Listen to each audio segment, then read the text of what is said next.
Noticias. Radio Intereconomía. Boletín informativo. Buenas tardes. A esta hora continúan los actos conmemorativos en la Comunidad de Madrid, presididos por la presidenta Isabel Díaz Ayuso, tras colocar una corona de laurel en homenaje a los héroes en el acto institucional por el 2 de mayo. Ha entregado las grandes cruces a Madrid a cuerpos y personalidades. Al acto, que por primera vez se ha celebrado en el exterior a pesar de la lluvia, no ha acudido ninguna representación del Gobierno de España. En el discurso de cierre, la presidenta afirma que el pueblo está dolido sin el ejército en el 2M. Este año el pueblo de Madrid está dolido y echa de menos a sus Fuerzas Armadas. Los madrileños quieren y admiran a su ejército, siempre con ellos en los malos y en los buenos momentos. Horas antes, el ministro para la Transformación Digital y Función Pública, Óscar López, ha asegurado en una entrevista que la presidenta de la Comunidad de Madrid no tiene un mínimo de institucionalidad y culpa a la capital de la ausencia del Gobierno en el 2 de mayo. Y el Gobierno de la Comunidad de Madrid se ha dedicado a decir, uno, según me cuentan el jefe de gabinete, el señor Ayuso, a decir a los periodistas, por encima de mi cadáver el Gobierno va a entrar en esta fiesta. Y dos, a mandar correos a las agrupaciones de PP para pedirle a cada una 50 militantes para que vayan a Sol. A mí me da mucha pena que la señora Ayuso no tenga ni un mínimo institucional, que no entienda que es la presidenta de todos los madrileños y madrileñas y que dedique en recursos y actos institucionales como este a hacer mítines contra el presidente del Gobierno y contra el Partido Socialista. Más cosas. El líder del Partido Popular, Alberto Núñez Feijóo, reclama desde un acto en Pontevedra una auditoría independiente internacional para conocer las causas del gran apagón que paralizó por completo el país durante cerca de 12 horas el pasado lunes. Además, señala que el Ejecutivo está ocultando información. Solicitamos formalmente una auditoría independiente internacional que acredite exactamente lo que pasó. Portugal no se fía del presidente Sánchez, yo tampoco, la mayoría de los españoles tampoco. Y miramos ya los mercados porque las bolsas avanzan holgadamente tras el positivismo sobre las relaciones entre Estados Unidos y China después de que el gigante asiático haya asegurado que está evaluando la posibilidad de entablar negociaciones comerciales con Washington. A esta hora tenemos al IBEX 35 subiendo un 0,46% en los 13.349 puntos. El CAC 40 parisino avanza un 1,5% hasta los 7.710 puntos. DAX alemán continúa liderando las ganancias en Europa, subida del 1,8% en los 22.900 puntos y la media europea, el Eurostoxx 50, avanza un 1,5% hasta los 5.237 puntos. Dentro del IBEX 35 lo que está ocurriendo es que quien lidera las ganancias ahora mismo es Puig Brand, avanza un 3,6%, seguido de Indra que sube un 3,4%. En el lado de las caídas seguimos teniendo hasta ahora a Redeia, que ahora mismo está hundiéndose un 3,5%, seguido de Acciona Energía, que también retrocede un 3%. Y también tenemos que mirar al otro lado del Atlántico. Los futuros en Estados Unidos vienen en positivo. El futuro del Dow sube un 0,45%, el futuro del S&P 500 avanza un 0,4% y el sector tecnológico, el Nasdaq 100, repunta su futuro un 0,3% después de que anoche al cierre hayamos conocido las cuentas de Apple y Amazon. La tecnológica reporta en el primer trimestre de este año beneficios por encima de los 95.000 millones de dólares. Amazon, por su parte, registra beneficio neto de 17.000 millones de dólares, un aumento del 64% comparado con el mismo periodo del año anterior. Sin embargo, los títulos de ambas compañías caían al cierre. Ahora, en preapertura, tenemos a Apple dejándose en el premarket un 3,29% y a Amazon también en negativo, dejándose en preapertura un 0,6%. Roberto Sol. Al mercado no le gustan varios segmentos de las cuentas de ambas compañías. En el caso de la empresa de paquetería han sido sus ingresos de Amazon Web Services los que no han convencido al mercado. Reportaron a la compañía ingresos de 29.300 millones de dólares, 120 millones menos de lo que esperaba el consenso de analistas, aunque la clave de esto han sido sus previsiones de ingresos operativos para 2025, que están también por debajo de las previsiones de los analistas. Javier Cabrera, analista de mercados. compañías como Apple y Amazon advirtiendo de ese impacto de los aranceles. Apple incluso cifrándolo en unos $900 millones. Amazon no se atrevía a tanto, pero en cualquier caso lo que está claro es que vamos a seguir viendo impactos, aunque el nivel arancelario no sea tan alto como en un inicio de ese día de supuesto de liberación parecía que íbamos a ver. Apple decepciona con sus ventas en China. Sus ingresos caen de los 16.372 millones del periodo anterior a los 16.002 millones. Su división de servicios también decepciona a los expertos, que esperaban que llegara a los 26.700 millones de dólares y registra 500 millones menos. Ambas compañías, eso sí, tranquilizan a sus accionistas con su beneficio por acción, que ha mejorado respecto al primer trimestre de 2024. Y hemos conocido que el primer ministro de Japón, Shigeru Ishiba, ha afirmado que los aranceles estadounidenses a los automóviles son absolutamente inaceptables. Sus relaciones guardan cierto momento de tensiones en las actuales conversaciones comerciales. Según informes, Washington se resiste a eximir a Japón de nuevos aranceles de importación. Los funcionarios estadounidenses han mostrado renuencia a tratar a Japón como una excepción bajo el esquema arancelario recíproco propuesto del 10% que cubre los automóviles y el acero.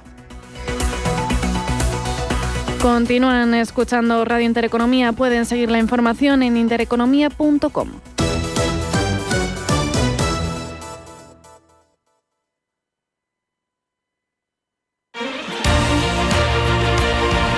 Radio Intereconomía. Eres lo que escuchas.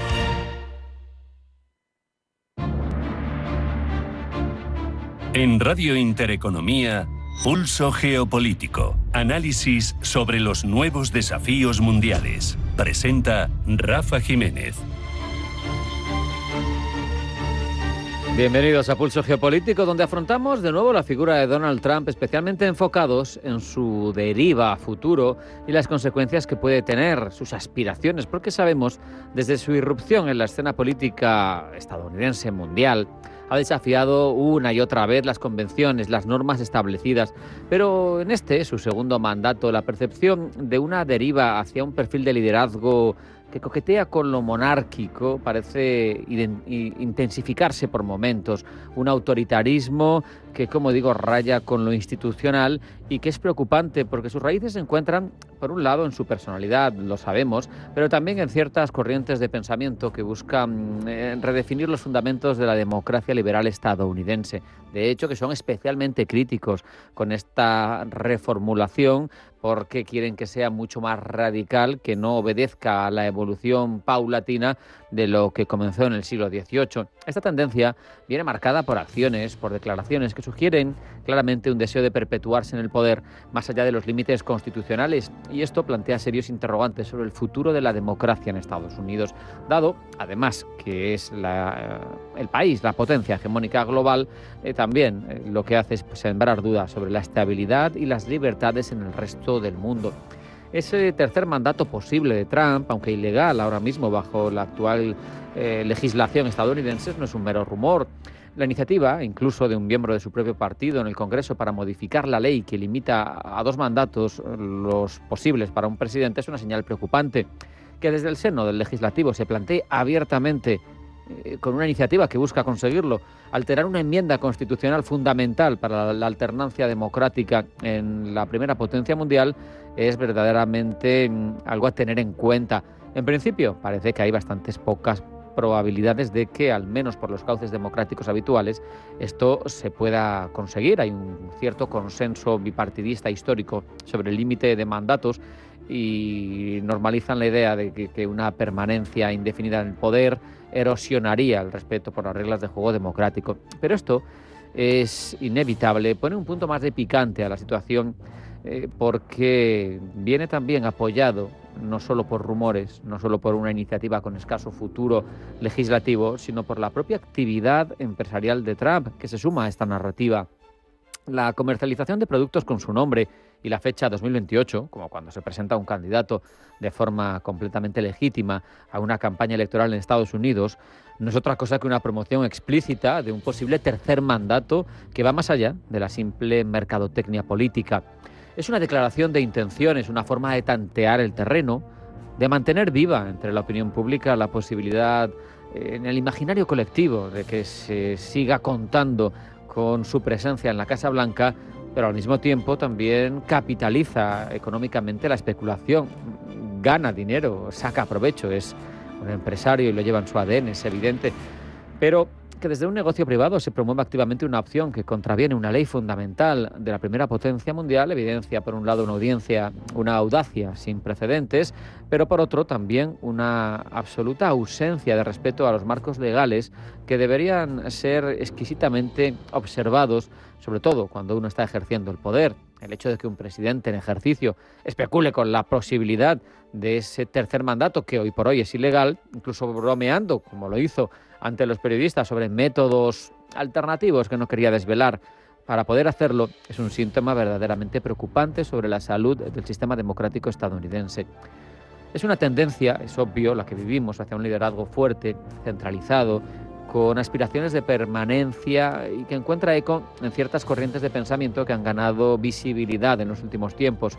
Figuras de las que les hemos hablado, como Curtis Yarvin, a quien se ha relacionado con el entorno internacional del trumpismo, articulan de hecho en su pensamiento y en su producción intelectual críticas radicales hacia el sistema democrático liberal que impera en Estados Unidos y abogan de hecho por fórmulas de gobierno alternativas, con un énfasis, además peculiar, en la necesidad de una autoridad soberana que sea fuerte, que sea, dice Yarvin, casi monárquica. En entrevistas ha sugerido que el contexto actual requiere una figura con poder decisivo para superar lo que califica como ineficiencia y parálisis del sistema democrático actual.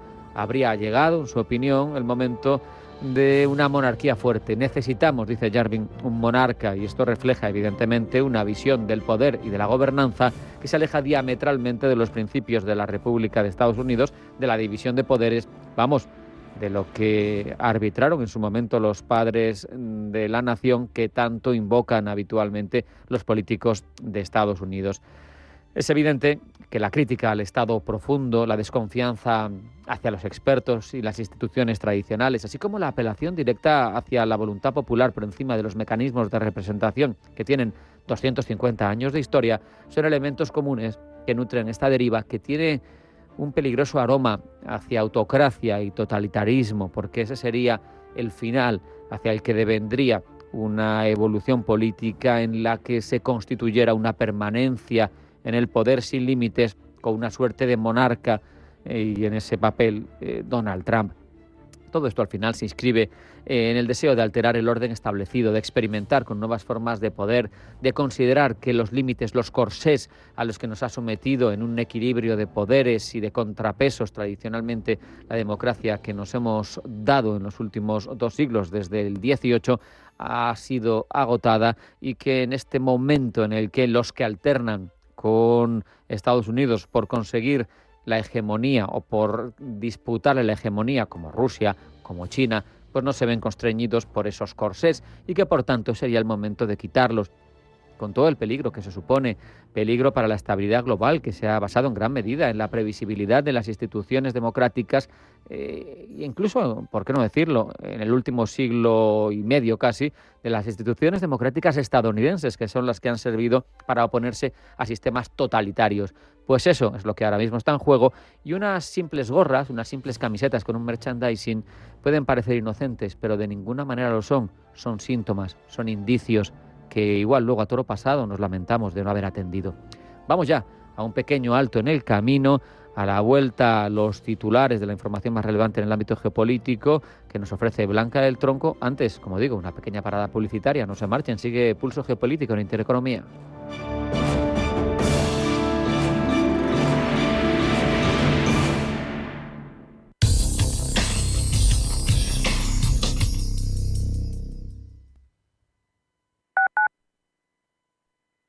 Radio Intereconomía. Cada vez que vienes a descubrir Madrid, aprendes de su gente, sabores y costumbres, respetas la naturaleza y contribuyes al cuidado del patrimonio. Este es el legado de tu viaje. Proyecto financiado por la Unión Europea Next Generation, Plan de Recuperación, Gobierno de España, Comunidad de Madrid. Cierre de mercados es como el punto en la I. un programa que deja las cosas en su sitio. Hola, te habla Javier García Viviani. A las 3 de la tarde comenzamos a cierre de mercados en Radio Intereconomía, la mejor manera de estar informado de toda la actualidad económica. Di que nos escuchas. El 15 de junio Las Ventas vivirá una de las grandes citas de la temporada. Corrida de toros in memoriam de Victorino Martín, con los toros de esta ganadería legendaria para Paco Ureña, Emilio de Justo y Borja Jiménez. Compra ya tus entradas en las-ventas.com. Son jóvenes. No todos. Tienen talento. Sin duda. Tienen visión, liderazgo. ¿Y son audaces? Son emprendedores que vieron una oportunidad y crearon su empresa. Empresarios que crean empleo, generan negocio, atraen inversión y hacen marca España. Empresarios que desfilan por Empresas con Identidad. Cada lunes a las 11 de la mañana en Capital Intereconomía. Si una persona sale de un punto A por un camino difícil y otra sale de un punto B por un camino más cómodo, ¿se encontrarán? Acompañamos a personas en situación vulnerable desde la infancia hasta el final de su vida, porque nosotros no creemos en las coincidencias, creemos en las oportunidades. Fundación La Caixa. Solo es progreso si progresamos todos. Radio Intereconomía, la radio de los negocios para estar bien informado. Eres lo que escuchas.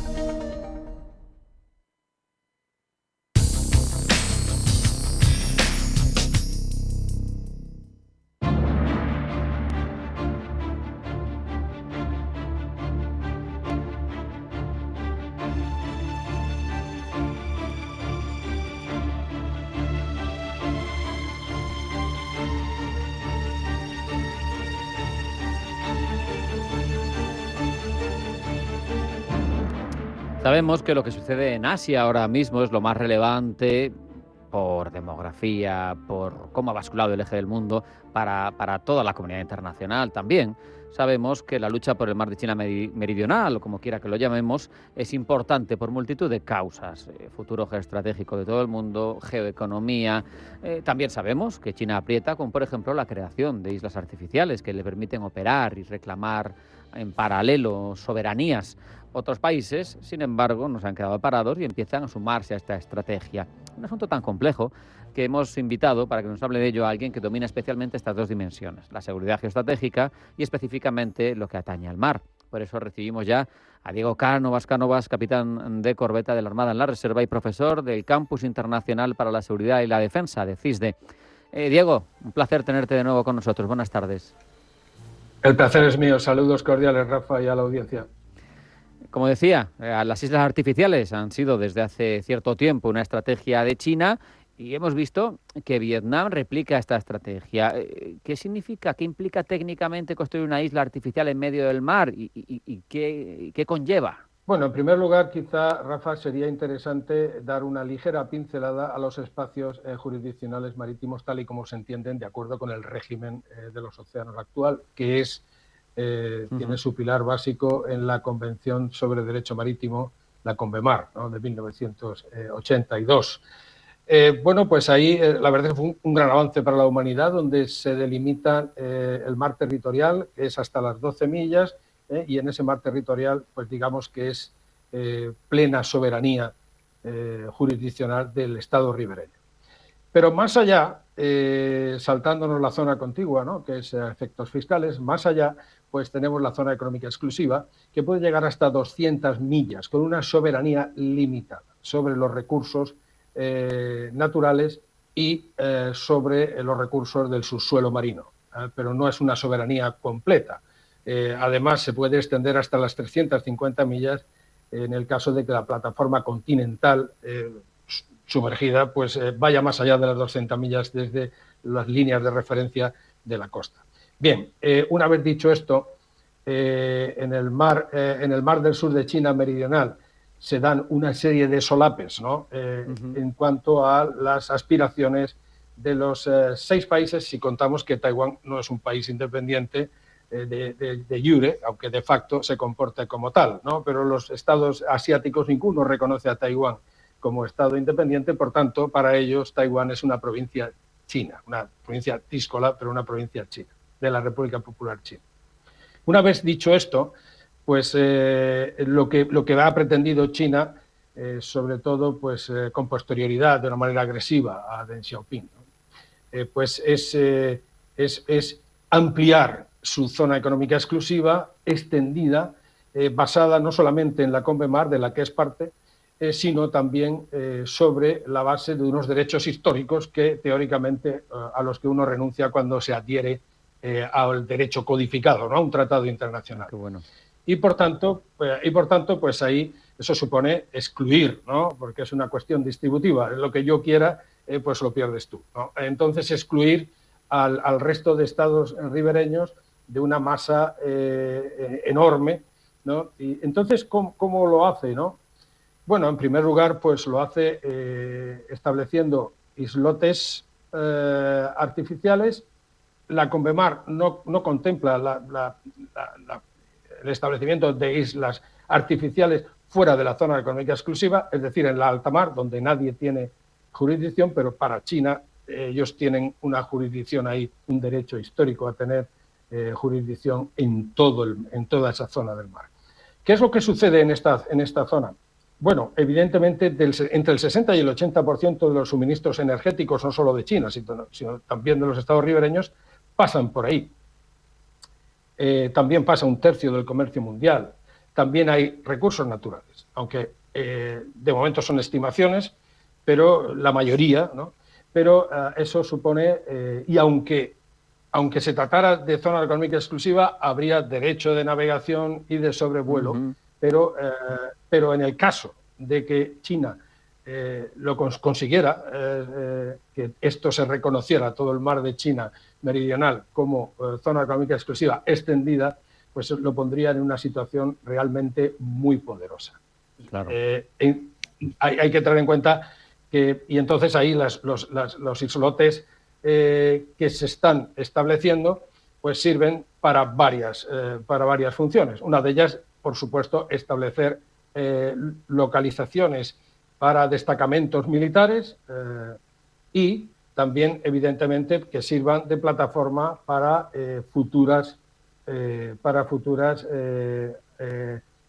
operaciones militares, para futuros ataques. Para futuros proyectos, ¿no? Para Claro. ampliar su soberanía en una zona que prácticamente, según el derecho internacional ahora mismo, pues es alta mar. Es decir, nadie tiene jurisdicción. Claro. Esa es un poco la introducción que cabría hacer.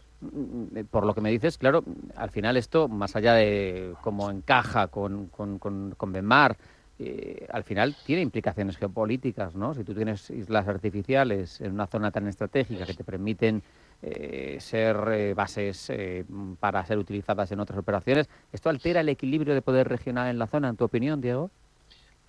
Esto altera el equilibrio de poder regional en la zona y también tiene un impacto en el equilibrio mundial, ¿no? En la geopolítica global, donde se dan algunos aspectos que son paradójicos, ¿no? Mientras que no se reconoce a Taiwán como Estado independiente y se asume el principio de una sola China, que es el principio chino de la República Popular China, también es el principio de Taiwán, pero evidentemente con una perspectiva contraria, pues al mismo tiempo se reconoce que el estrecho de Taiwán es un estrecho internacional. El estrecho de Taiwán tiene 100 millas de ancho, ¿no? En el punto más ancho. Y entonces, bueno, también tenemos Japón, ¿no? Que está en el mar oriental de China, ¿no? Y también su conflicto jurisdiccional con respecto a las islas Senkaku.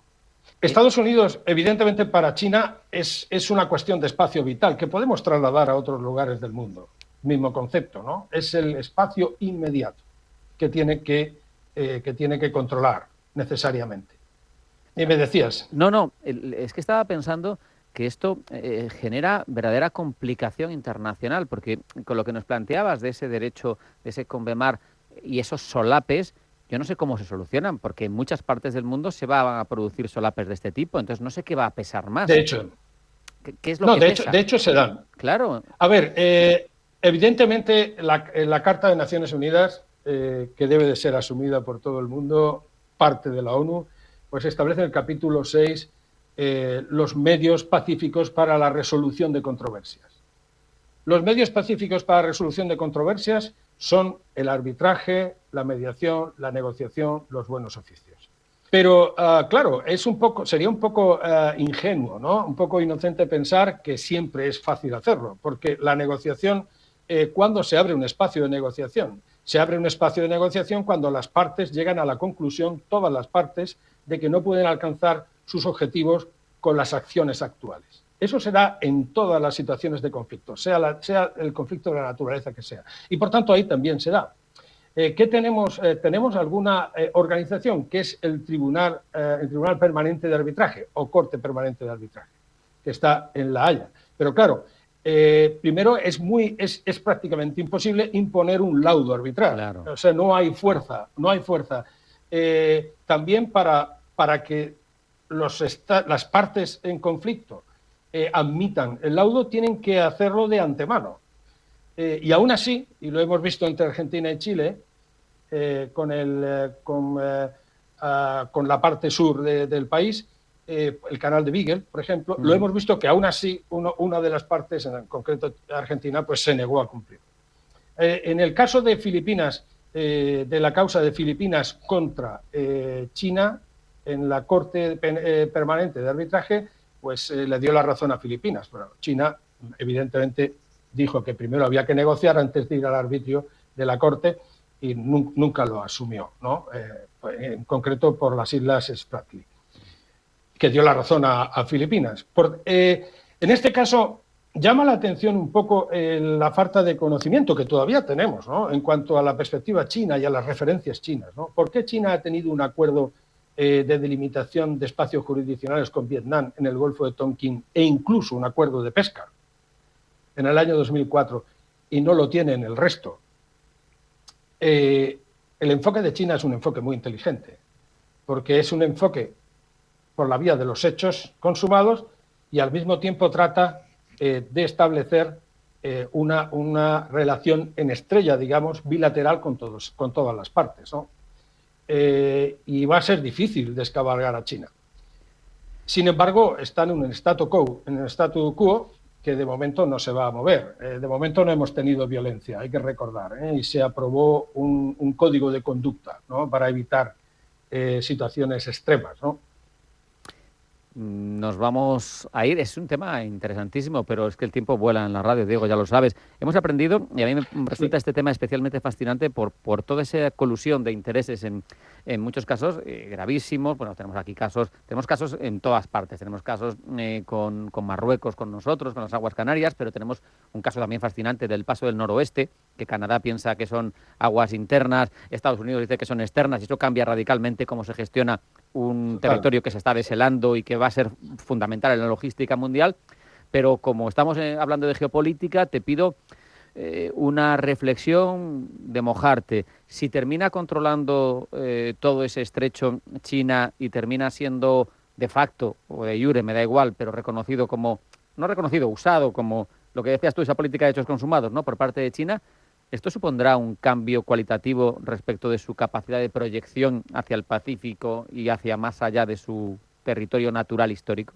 Por supuesto, pero no solamente una capacidad de proyección. Hay que tener en cuenta que la seguridad hay que verla dentro de la polisemia de las seguridades. O sea, vendría a reforzar, de momento son estimaciones, la seguridad energética de China, con lo cual, por la explotación de los propios recursos que implica, ¿no? De hecho, bueno, pues Repsol tuvo una concesión en la zona ofrecida por Vietnam, y en el 2018 China amenazó con vetar a Repsol de cualquier tipo de operación que implicara a la República Popular China si seguía adelante con la concesión.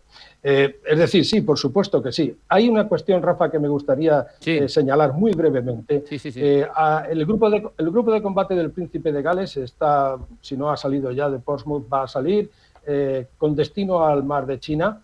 Se va a integrar la fragata Méndez Núñez, que es una fragata con unas capacidades altísimas, y pues tendríamos que ver, es interesante ver cuál es la misión del grupo de combate del Príncipe de Gales, puesto que lleva una unidad de la Armada Española a la que se transferirá lo que se conoce como el OPCOM, ¿no? El control operativo, es decir, para su uso con respecto a una misión. Y si esa misión es coherente con la postura de España con respecto a Taiwán, porque España no reconoce a Taiwán, eso hay que tenerlo bien claro a día de hoy.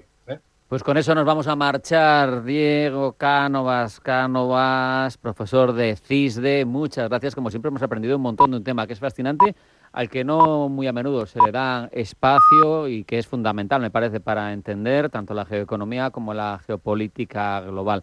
Muchas gracias, Diego. Un placer siempre hablar contigo. Un abrazo igualmente.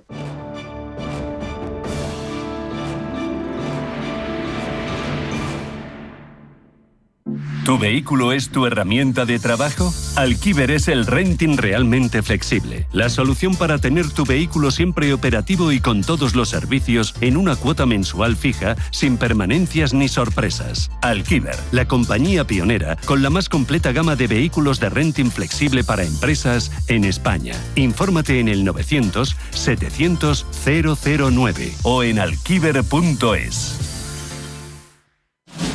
Si te gusta el séptimo arte, Vivir de Cine es tu programa. Dirigido y producido desde Hollywood por José Ignacio Cuenca y presentado por María Ayer.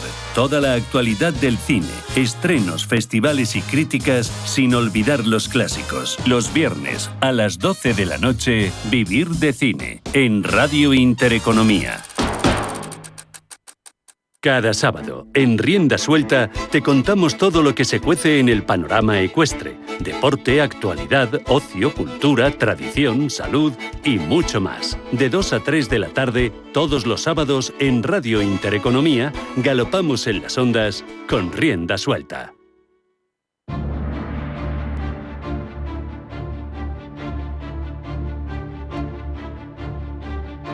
En Radio Intereconomía, Pulso Geopolítico. Presenta Rafa Jiménez.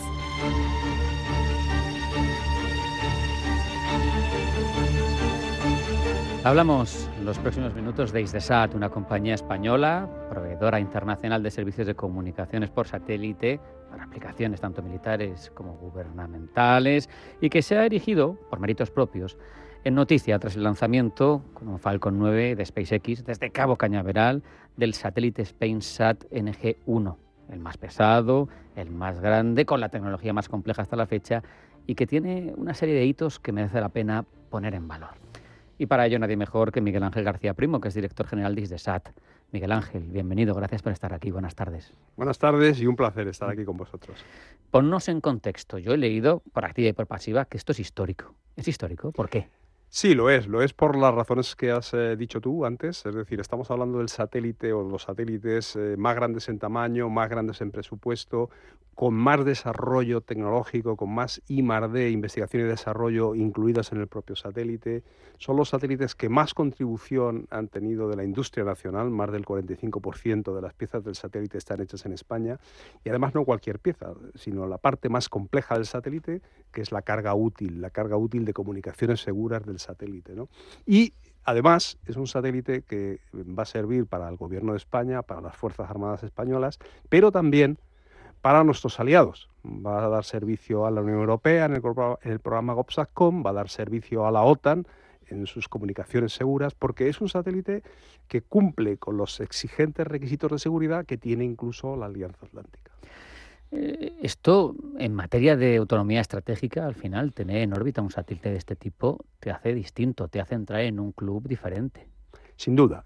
Hasta este momento, a la OTAN solo ha habido 4 países que le pueden dar servicio de comunicaciones seguras al nivel que la OTAN requiere, que son Estados Unidos, Reino Unido, Francia e Italia. A partir del lanzamiento del SpainSat nueva generación 1 de Hisdesat y de España, pues entramos en ese club muy reducido, como ves, de países que son capaces de dar las comunicaciones más seguras que necesita la Alianza Atlántica. Qué bueno. El hito, Miguel Ángel, lo celebramos ahora, nos congratulamos, pero el camino hasta llegar a esto ha tenido que ser muy largo. Camino es largo y difícil. Esto empieza en el año 2019 y nos entregan el satélite a final de diciembre de este año, o sea, son 5 años y medio pasados, y bueno, con dificultades, con éxitos, con tropiezos. Ten en cuenta que tiene un componente de I+D bastante elevado, de manera que no es coger unos planos y fabricarlos, ¿no? Ha habido que diseñarlo. Yo siempre me gusta decir que lo más innovador de este satélite es la antena activa en banda X, y ahí hemos desarrollado, hemos diseñado hasta los chips. Hasta los semiconductores de potencia de la antena son específicos del SpainSat. No hemos comprado uno por ahí en Taiwán que se adapte, hemos tenido que hacer uno específico diseñado para nuestra aplicación, y que además era la primera vez que se vuela y que está calificado para espacio, que es un chip de nitruro de galio. Actualmente lo que se usaba hasta ahora era el arsenuro de galio, que tiene menos eficiencia energética, por lo tanto, pues para dar la misma potencia necesita consumir mucho más y también evacuar mucho más calor. Eso en el espacio es muy complicado. ¿Y tiene que estar en marcha 15 años? Sí, la vida útil nominal que tiene que tener este satélite son 15 años, más realmente, lo hemos diseñado para 16, y por tanto es un programa de más de 20 años, es un programa estratégico, es un programa de país, y es un programa que efectivamente se lleva casi una generación completa trabajando en ello, ¿no? Las capacidades que aumenta, que nos incorpora, hay que destacarlas, ¿no? Creo que puede detectar, geolocalizar, bloquear cualquier emisión que sea anormal y más cosas. Explícanos someramente, porque supongo que tiene una cantidad de posibilidades tremenda, pero lo más llamativo de lo que puede hacer. Sí, el satélite efectivamente es un satélite de comunicaciones seguras que tiene que tener una disponibilidad del 100%, que cuando las cosas estén mal, cuando la situación es más compleja, la conectividad entre dos unidades, una en su centro de operaciones y otra desplegada en el teatro de operaciones, tiene que ser completamente segura y sin ningún fallo en ningún momento. Entonces eso implica hacer una serie de diseños que garantizan esta comunicación. Por ejemplo, efectivamente, la antena activa de banda X es capaz de generar hasta 16 haces de comunicaciones diferentes, que se pueden apuntar a cualquier punto del mundo con una antena plana, no tiene nada en movimiento, es todo electrónico. Esos mismos haces se puede cambiar la forma del haz, se puede cambiar el tamaño del haz. Esa misma antena es capaz de geolocalizar cualquier interferencia, es decir, cuando tú tienes un adversario, un enemigo, lo primero que trata de hacer es negarte tus capacidades de conectividad por satélite. Entonces, esto es capaz de geolocalizar cualquier interferencia y además anularla.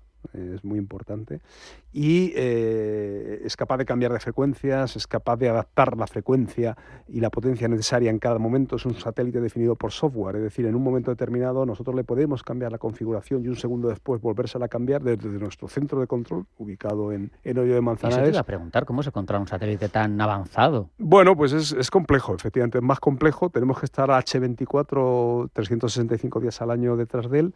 Y efectivamente pues tenemos unos sistemas complejos donde desde tierra pues definimos la configuración del satélite, la subimos arriba y el satélite funciona con esa configuración hasta que se la volvamos a cambiar, y eso depende pues efectivamente de las necesidades de nuestros clientes, de las interferencias que nos puedan intentar hacer, en fin, nos defendemos contra todo eso, ¿no? Eso que sí, lo has mencionado de pasada, pero es importante, ¿no? Definido por software, ¿no? Y todo se puede modificar desde ese centro de Hoyo de Manzanares. Eso es, efectivamente, yo creo que es fundamental en satélites de este tipo, además, que su misión concreta no está bien definida, porque efectivamente lo que tiene que dar es las comunicaciones allí donde se necesiten, y no sabemos dónde se van a necesitar, porque un teatro de operaciones puede ocurrir en cualquier sitio, pues es lo que tiene, ¿no? Y este satélite efectivamente tiene esa flexibilidad de orientar sus haces a los teatros que se necesiten en su momento, pero no solo orientar sus haces, sino asignar las frecuencias, muchas o pocas que se necesitan, asignar la potencia, mucha o poca que se necesita, en fin, es capaz un poco de todo, ¿no? En julio va a llegar su gemelo. No sé si va a llegar un poco más tarde. Un poco más tarde. Está previsto a día de hoy que nos haga la entrega en tierra del satélite SpainSat NG-2 en agosto, y la idea sería que pues aproximadamente un mes después, en septiembre, haríamos su lanzamiento. Leía que van a funcionar independientemente. ¿Por qué se decide eso? Bueno, vamos a ver, lo que intentamos hacer es tener la cobertura necesaria de la superficie de la Tierra. Con un satélite en la órbita geoestacionaria, como están estos dos, tenemos aproximadamente una visión de la Tierra de unos 120 grados. Para ver la Tierra completa, pues necesitamos 360 grados. Entonces, pues necesitaríamos 3 para la Tierra completa. Claro. Como en el Pacífico no tenemos necesidades operativas, pues hacemos 2, y con 2 vemos 2/3 partes de la Tierra, desde la costa oeste americana hacia el este hasta Singapur en Asia, y cubrimos pues Atlántico, Índico, una parte del Pacífico pequeña, Europa, Asia y América y África. Bueno, pues todo aquello que necesitamos ver. Nunca pensé que iba a haber alguna ventaja de haber perdido el imperio y de no tener ya las Filipinas. Bueno, efectivamente, si tuviéramos las Filipinas, hubiéramos necesitado un tercer satélite que nos cubra también ese territorio. Y creo que la cobertura se solapa, ¿no? Hay una zona que se solapa, que es la zona de máxima prioridad española, y efectivamente ahí tenemos un solape donde si fallara uno de los satélites, el otro Eso puede es mantener tener sus un background llevado al extremo, ¿no? O sea, un backup llevado al extremo, ¿no? Efectivamente, esto es una redundancia extrema, no hace falta tanto. Esto viene históricamente, los satélites fallaban más, y entonces había una cierta preocupación porque si un satélite fallaba, entraba el otro. Esto hoy ya tiene menos sentido, pero el problema es que las posiciones orbitales que se coordinan a nivel internacional en la Unión Internacional de Comunicaciones, las que tenemos son las que son. Estamos en 30 grados oeste y en 29 grados este, y eso es prácticamente imposible moverlo, porque hay otros países que tienen todo otras el mundo quiere su espacio, evidentemente. Claro. Entonces, bueno, pues esto empezó así y así seguimos, ¿no? Explícanos quién lo promueve. ¿Esto de dónde surge? Bueno, nuestros programas espaciales siempre son igual y los hacemos mediante una colaboración público-privada con el Ministerio de Defensa. Nosotros respondemos a las necesidades del Ministerio de Defensa español y de las Fuerzas Armadas españolas, fundamentalmente. A eso le añadimos el resto de clientes que nosotros ya tenemos entre países aliados y amigos, y el resto de necesidades que vemos en organizaciones internacionales a las que pertenece España, como la Unión Europea, como la OTAN o como la ONU. Con todo eso generamos una especificación técnica que da respuesta a todos ellos y ponemos en marcha el programa. Pero fundamentalmente nuestro cliente anclaje, que llamamos, el más importante, es el Ministerio de Defensa español, el Gobierno de España. Vaya. Es evidente, lo hemos hablado, que esto es, yo creo, el mayor hito espacial que hemos logrado como país, pero me da la sensación de que poco a poco se va generando una industria aeronáutica en España, más allá de Hisdesat también, se me ocurre de memoria, gente incluso haya pasado por aquí, PLD, que pone sus Miura en el espacio, o incluso en otro nivel, que no tiene nada que ver con Hisdesat, pero tiene esa Fossa Systems, que tiene su red de picosatélites y de nanosatélites. Yo te pregunto, hemos estado atrasados en otras cosas de industria de valor añadido, pero me parece que en esto que es tan complicado estamos bien encaminados. Es cierto, España tiene una industria espacial muy bien preparada, está digamos, ubicada en la cuarta posición de la Unión Europea, en la quinta de Europa. Estamos solo detrás de Francia, Alemania, Italia y Reino Unido. Y es una posición que ya nos gustaría tenerlo en el resto de sectores, claro, evidentemente, ¿no? Claro. Entonces, es muy importante, y efectivamente estos programas tractores como el SpainSat-NG, pues efectivamente tiran un poco de toda la industria, y toda la industria española ha participado en este programa y se han capacitado para el futuro, para ser más competitivos. Bueno, lo decía antes, ¿no?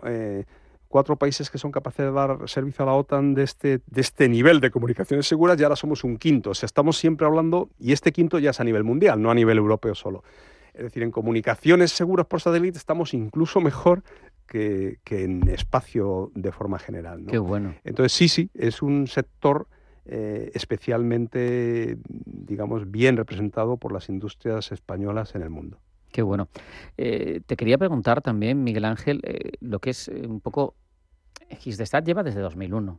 ¿Cómo habéis evolucionado? Porque me has hablado de 2019, pero no ha sido ese momento en el que habéis nacido. Cuéntanos algo de Hisdesat.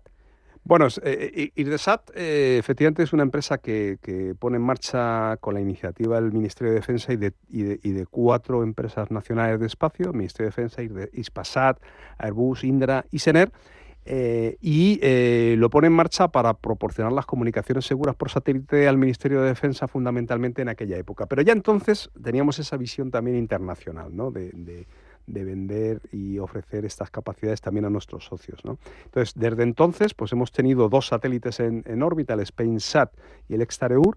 Después, en el año 2018, y empezamos mucho antes, entramos en un nuevo campo, que es el campo de la observación de la Tierra, y lanzamos un satélite que es un radar de apertura sintética de muy alta resolución, que se llama PAZ, también para las necesidades de inteligencia de nuestras Fuerzas Armadas y de nuestros aliados. Todos ellos son satélites duales, con usos civiles y militares. en comunicaciones todas gubernamentales, pero en observación de la Tierra también tenemos usuarios privados, ¿no? Y finalmente, en 2019, pues empezamos el programa de renovación, de reposición de los satélites actuales, que por cierto siguen dando servicio hasta que el SpainSat NG-1 llegue a su órbita definitiva. Y fíjense ustedes que el Xstar Eur lo lanzamos en el año 2005. Era un satélite que estaba especificado para que durara 15 años, y con unas simples cuentas pues se dan cuenta de que va a durar 20, ¿no? O que está durando 20 años. Que es Qué buenos una cosa sois los aeronáuticos, porque tienes la Viking ahí, que está ya fuera y sigue funcionando, tienes el Hubble, que también funcionó más tiempo. Dices, es alucinante cómo se trabaja de bien, ¿no? Porque al final supera toda expectativa. Sí, a ver, el problema del espacio es que nosotros lanzamos un satélite como lanzamos el otro día, ¿no? El 30 de enero, y no lo volvemos a ver. Y tiene que estar más de 15 años, 16, 20, los que sean, en una órbita de 36.000 kilómetros de la Tierra, con radiación solar, con llamaradas solares, con extremos de temperatura entre más o menos 150 grados, y no puede fallar, porque nadie puede ir a arreglarlo. Entonces, pues es verdad que hacemos un diseño con mucha redundancia, muy robusto, con mucho cuidado. Hay que hacerlo, tienes que estar seguro de que no va a fallar.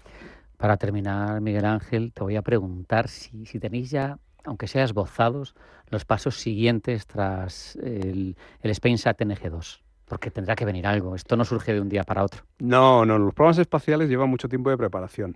Nosotros ahora estamos en la fase de iniciar el programa industrial con el programa PAZ-2, que es el programa de reposición del PAZ actual.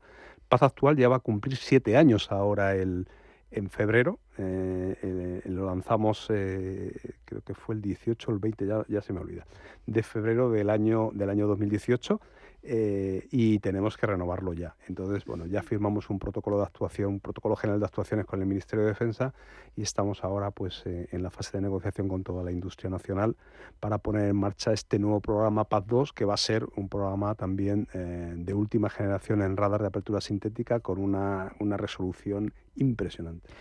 Una industria que tenemos que poner en valor y que por eso hablamos de ella, una empresa como Hisdesat que hay que poner en valor por sus hitos y porque además son quienes garantizan que nuestros soldados al final estén bien comunicados y puedan hablar entre ellos. Así que no podemos más que agradecer vuestra labor, Miguel Ángel García Primo, director general de Hisdesat. Ha sido un verdadero placer tenerte aquí en el estudio. Muchas gracias. Un abrazo. Hasta la próxima. Muchas gracias para vosotros y un abrazo también. Hasta la próxima.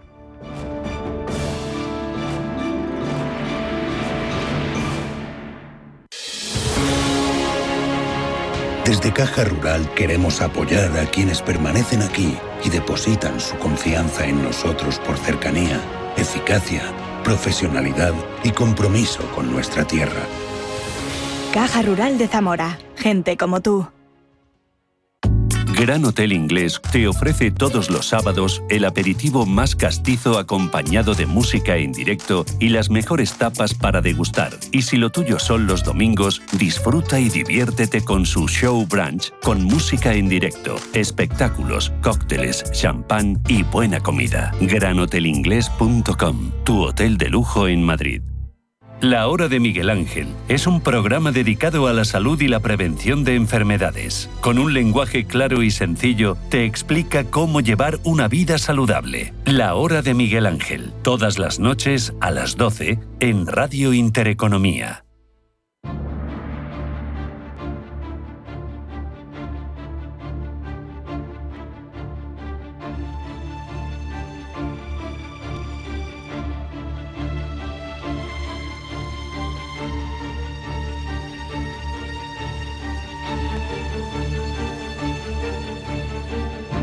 Sabemos que las fronteras físicas son mucho más fácilmente identificables que las tecnológicas.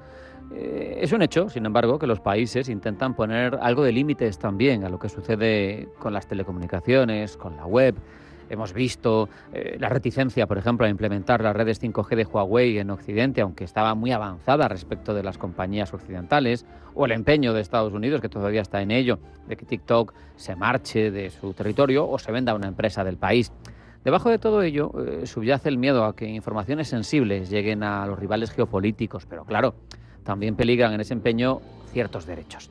De todo eso hablamos ya con José Julio Fernández Rodríguez, catedrático de Derecho Constitucional de la Universidad de Santiago de Compostela y director del Centro de Estudios de Seguridad de dicha universidad. José Julio, bienvenido, buenas tardes. Hola, buenas tardes desde Galicia, buenas tardes. Muchas gracias por atendernos precisamente desde Galicia. José Julio, ¿cómo intersectan ese desarrollo y uso de las aplicaciones digitales con los intereses de seguridad nacional y la geopolítica en la actualidad, al menos en las democracias estilo occidental? Porque sabemos que en otros sitios se gestiona de otra manera.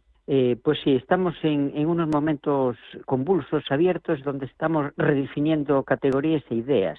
Es decir, todo el mundo ya sabe que las redes sociales influyen en el entretenimiento, en la socialización, en pasarlo bien, pero la gente aún no ha percibido que las redes sociales, hoy, por sus características, construyen la opinión pública democrática y sesgan en parte la ideología y manipulan las decisiones del cuerpo electoral.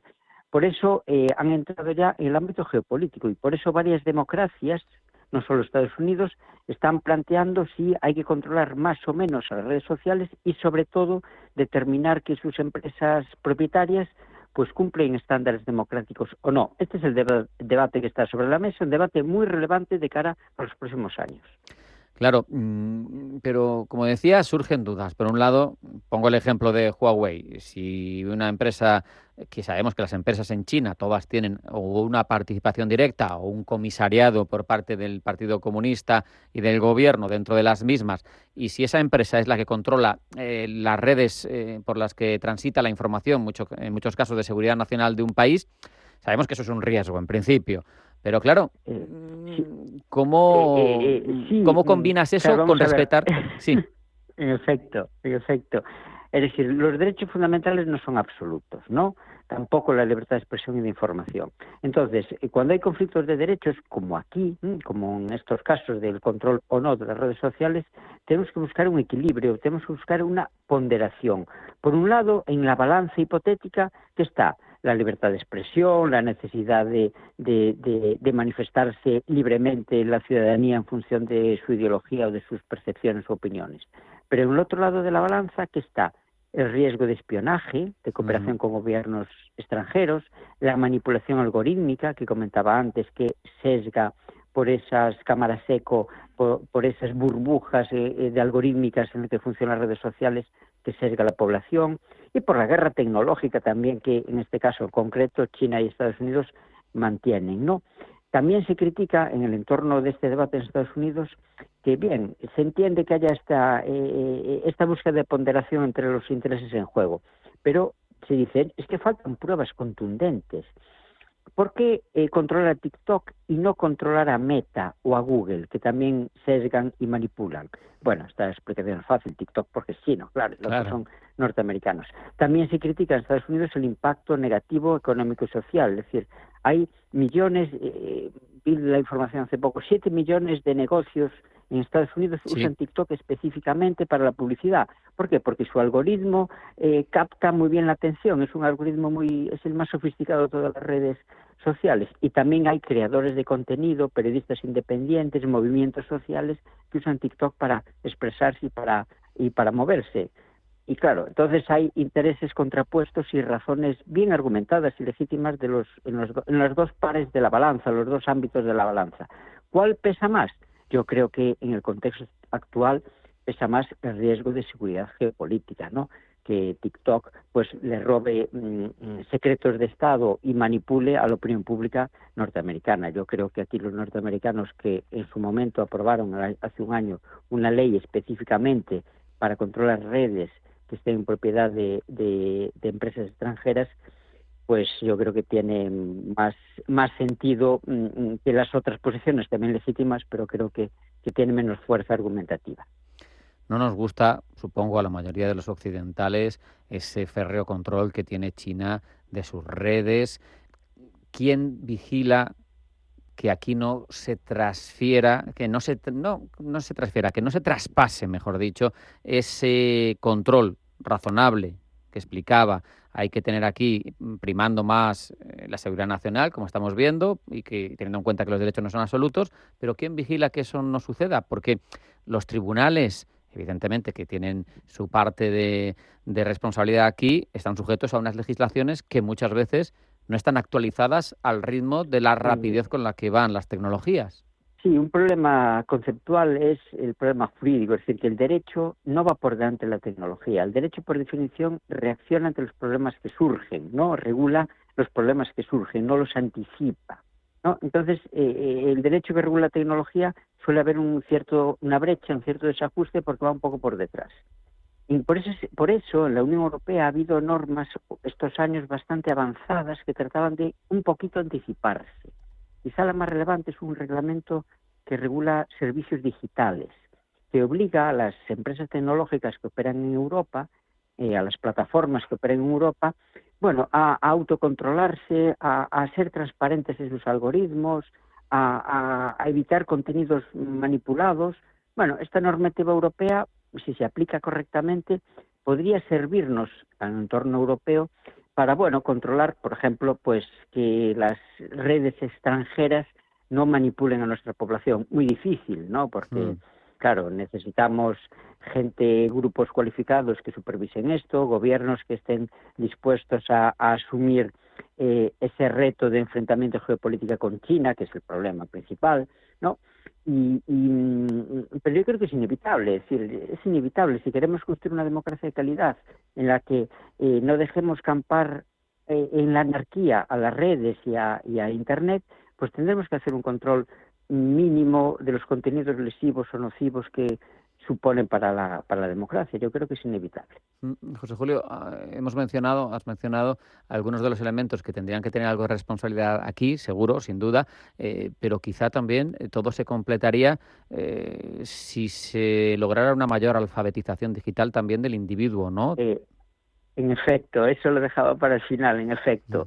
Es importante que haya una cierta regulación, buscando un cierto equilibrio entre la libertad de expresión y el control de contenido razonable, que se vigile a nivel geopolítico los riesgos emergentes que vienen de fuera. Sí, eso todo es positivo.